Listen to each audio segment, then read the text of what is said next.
দিতে চাও নাই কা, আমি জোর করে বিয়া বইছি। আর বুঝছো তোমার মাইয়া কোন পোলা ধরছে? তুই আমার জামাই হোটেলে কি করস? তোর না কইছি আমার জামাই আশেপাশে তো আমি তোর না দেখি, তারপর তুই কি করস?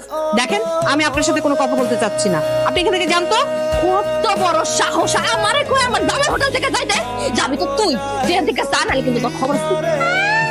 আমি এখানে থাকলে আপনার সমস্যা কি? না সমস্যা কি তুই বুঝছ না? না তুই তো আমার জামাইরে পছন্দ করস, আমার জামাইরে ভালোবাসস। তুই আমার জামাইয়ের সামনে যা রং ঢং করবি, তার সামনে হাঁটাহাঁটি করবি, ওরে পটানোর চেষ্টা করবি, এগুলো আমি দেখবো না। আমার জীবন থাকতে তো আমি এটা হইতে দিব না। তুই এনতে যা, নাহলে কিন্তু তোরে আমি এমন মারা আমার মতো আর কি আমি বস কেন আমি কইতেছি। অনেক সহ্য করছে, আর কিন্তু সহ্য করুন না। তুই মানলি কেন? যা থাকুন। হ্যাঁ, আমার আমার হোটেলের মধ্যে কি হচ্ছে এসব? আপনি আমার বড় মারতেছেন কেন? ও এই মহিলা আপনার বউ, আপনি তো পাগল। এর লাগাই তো কই জামাই পাগল দেখা তুই আমার সুন্দর জামাই পিছে লাগছস না? মহিলা চুপ, আরেকটা কথা বলবি না। আমাকে বলে পাগল হবে কেন? আমার জামাই সুস্থ সবল ভালো মানুষ। এই কানা হচ্ছে কানা, বলো কইরা চা দেখ। পাগল দেখতে কোনদিন এরকম হয়? আমার জামাই হইতেছে কি এই হোটেলের ম্যানেজার। না অসুস্থ। এই কি বলতেছেন এগুলা?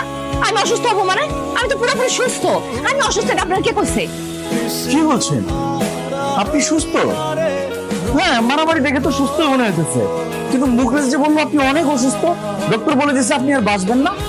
আপনার জীবনের শেষ ইচ্ছা আপনার স্বামীর সাথে কিছুদিন থাকবেন। সেটা শুনে তো ওই মুখলেসের সাথে গিয়ে আপনার সামনে আমি বলছি যে হ্যাঁ, আমি পাগল। আসলে আমি তো পাগল না, আমি এই হোটেলের ম্যানেজার। আসলে কি আপনার এমন কোনো রোগ নাই? না না না না ভাইজান, আমার এমন কোনো রোগ নেই যে আমি মরে যাবো। আমি তো আমার জামাইয়ের অনেক ভালোবাসি। ওনাকে 5 বছর দেশে যাইতে পারবো না। আমি আইছি